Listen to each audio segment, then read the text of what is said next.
Hi, my name's Tom White. I'm the new director of the John Marshall Law School Veterans Legal Center and Clinic, the largest legal center and clinic in the U.S. We have a brand new space, 5,000 square feet, and we're able to reach out and help numerous veterans that we kind of were limited before in the location that we were earlier occupying. But that's just one of the many positive things about John Marshall Law School. But that's not why you're here today. At least that's not why I'm here today. I'm here today to tell you a little bit about the Judge Advocate General's Corps.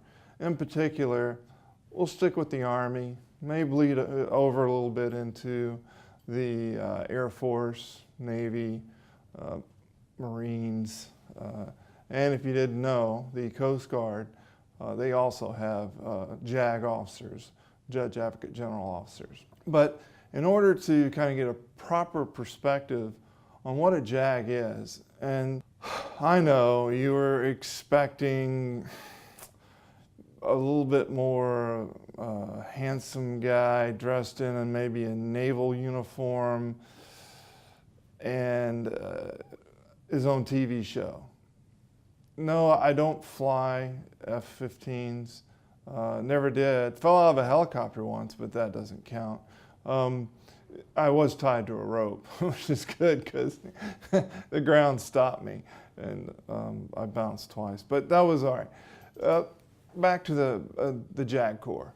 Where did it get its beginnings? Well, first of all, the JAG Corps was formed roughly in the summer of 1775 by General George Washington. And at that time, General Washington appointed the first Judge Advocate General because there obviously was a need for numerous activities that, well, a lawyer would need to be involved. And so General Washington, had the foresight to see that, hey, we would probably need legal services to conduct our military operation. And going from that individual to today, where just in the Army alone, we have over 2,000 uniformed civilian military lawyers on active duty in the Army. And that's just the Army. The Air Force, they have, approximately, it's about 900 or so. Navy, maybe about 600 or so. The Marine Corps is one of the smaller JAG corps with maybe about 300 to 400. And then the Coast Guard has, of course, one of the smallest, but that would be expected. But going from the summer of 1775, some very significant events that took place during the Revolutionary War. In particular, one of the most famous courts-martial that took place in September of 1780. You may have heard of a gentleman by the name of General Benedict Arnold. That individual,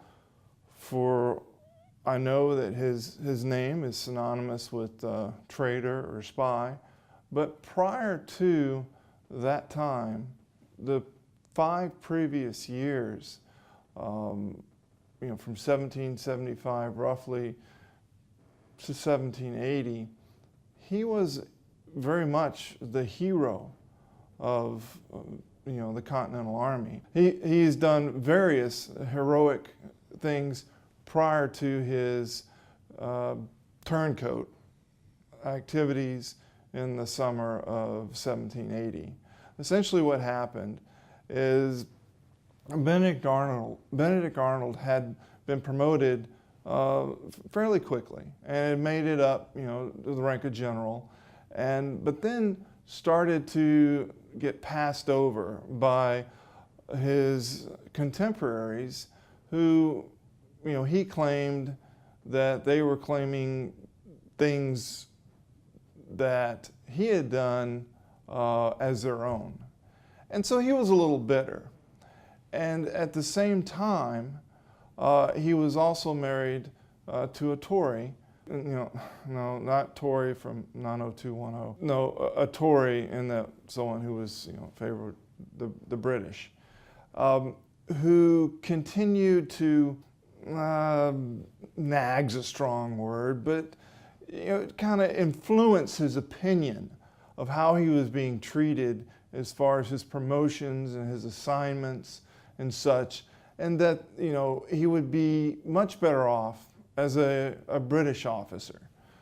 Well, just so happened, Benedict General Arnold was the commander of the West Point Fort there on the Hudson River. And what Benedict Arnold decided to do is he teamed up with a British officer, Major John Andre, who was with British intelligence, and had decided that he would sell the plans to determine the best way to attack the fort there at West Point. And everything was working pretty good. I mean, he was actually going to get, in today's dollars, about $1.2 million for those plans. But as well history goes, things don't always work out right. And on the night that the plans were to be exchanged, and they eventually, they were exchanged, a lot of people didn't cooperate, like the people that were supposed to be paddling the boat across the Hudson to carry John Andre through American lines onto the British lines.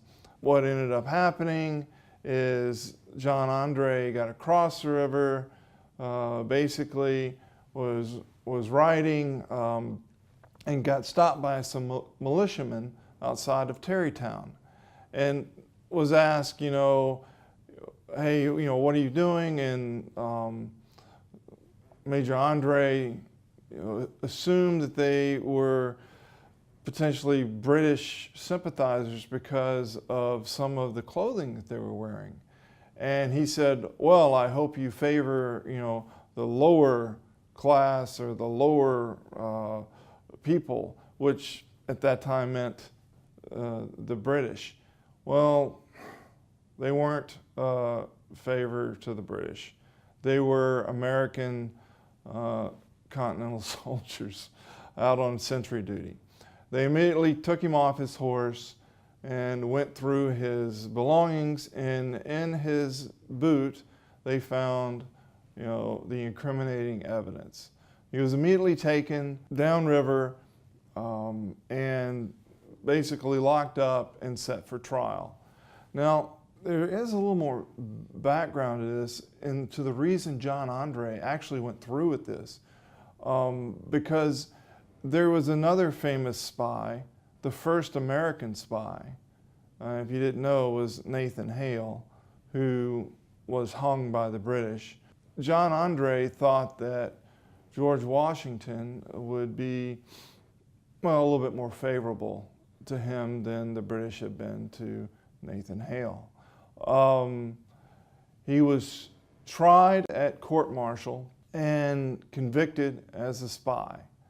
And he had pleaded with Washington to be shot by a firing squad because that would have been the honorable thing of the day. Instead, the typical result for someone who's been convicted of spying at that time was that of hanging.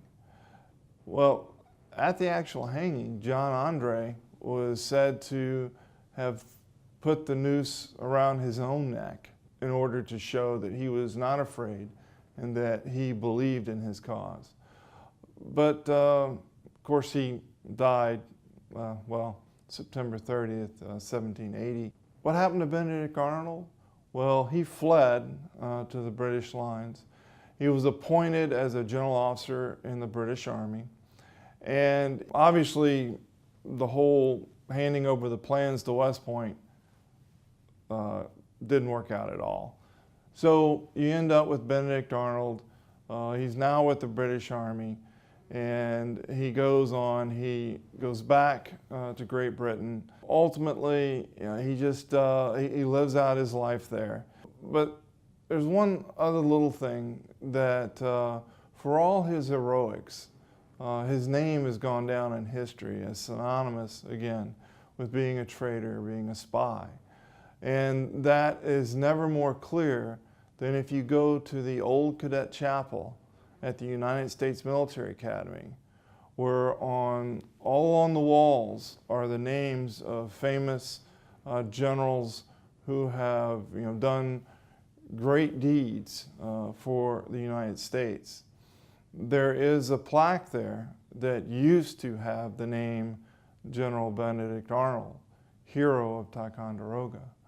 However, that plaque has been completely sanded down so that it is blank. And you can find that plaque. It's near the podium. You can see it. And a lot of people don't know, well, why is that one empty? Well, that one was Benedict Arnold. In fact, George Washington ordered that anything that had Benedict Arnold's name on it be stricken.